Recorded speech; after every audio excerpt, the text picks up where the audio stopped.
It was just another blazing afternoon on the highway. Heat waves rising from the tarmac, engines growling, and wind whipping past roaring motorbikes. A group of 5 bikers, known locally as the Road Angels, were cruising together, leather jackets glinting under the sun, their laughter carried away by the wind. But everything changed in a heartbeat when a trembling little girl, barefoot and dust-covered, ran into the middle of the road, tears streaking her face. She grabbed the arm of the lead biker with a desperate cry that cut through the noise of engines and wind alike. "Uncle, please help! That man! He hit Mommy!" If this moment touched your heart already, take a second to like, comment, share, and subscribe to Kind Heart Shub, because stories like this remind us that kindness still exists, and second chances can change lives forever. The bikers screeched to a halt, their tires biting into the gravel as helmets turned toward the child. Her small hand clung to the biker's arm like her entire world depended on it. She couldn't have been more than 6, with a pink ribbon half torn from her hair and dust covering her tiny face. The leader, a man named Ayan, quickly crouched beside her. He wasn't the type to cry easily, but something about her broken voice and shaking body made his heart tighten. He asked her softly where her mother was. Without saying a word, she pointed toward a narrow dirt path leading into a cluster of old houses at the edge of the road. The bikers didn't waste a second. Engines roared back to life, and the group followed the girl as she ran ahead, her little feet stumbling but determined. The village seemed forgotten by time, cracked walls, rusted roofs, and silence that held secrets. As they reached a small courtyard, they saw her mother lying on the ground, bruised, bleeding, and barely conscious.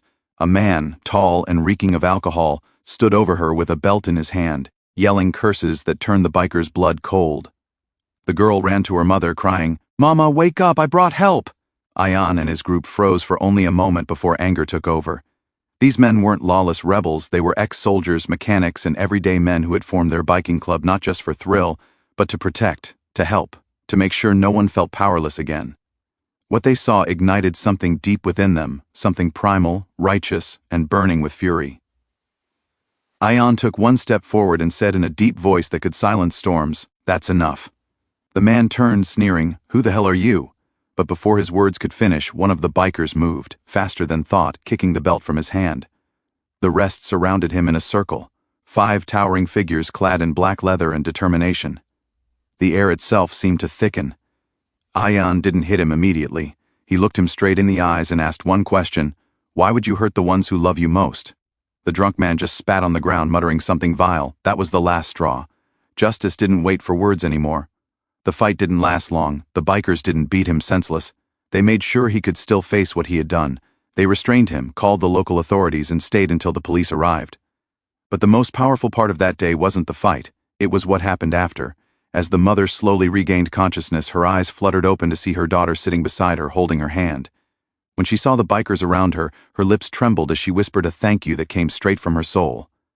Ayan knelt beside her, offering her water and saying softly, "You're safe now. No one's going to hurt you again." Later, when the police took the man away, the little girl refused to let go of Ayan's arm. She kept clutching it tightly, afraid he might disappear. "Uncle," she whispered, her voice hoarse, "will you come back?" He smiled, eyes glistening, and promised, "Yes, why? I'll never be alone again." That day, the bikers didn't just save a life, they changed one. They made sure the mother got medical help, and they raised funds through their biker network to get her and her daughter a safer place to live. The entire village, once silent and fearful, came out to watch. Some wept. Others joined hands to promise this would never happen again. Word of the incident spread quickly. People started calling them the Guardian Bikers. But for Ayan, it wasn't about the name or fame, it was about the look in that little girl's eyes when she realized good people still existed. It was about being the kind of man he wished someone had been for his own mother years ago when he had watched her cry silently in a small rented room. That memory had shaped him, and that day on the highway had given him a chance to finally make peace with his past. A week later, when the bikers returned to check on the mother and daughter, they found something waiting for them outside the small clinic.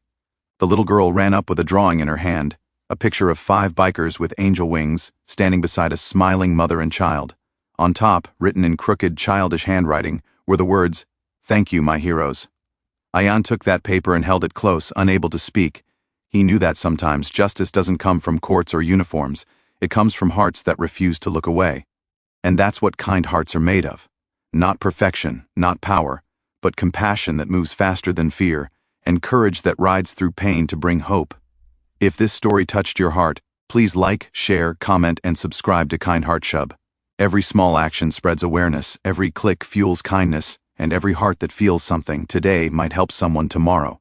Special request, in the comments, write one word that defines kindness for you, because your words might inspire someone who really needs hope today.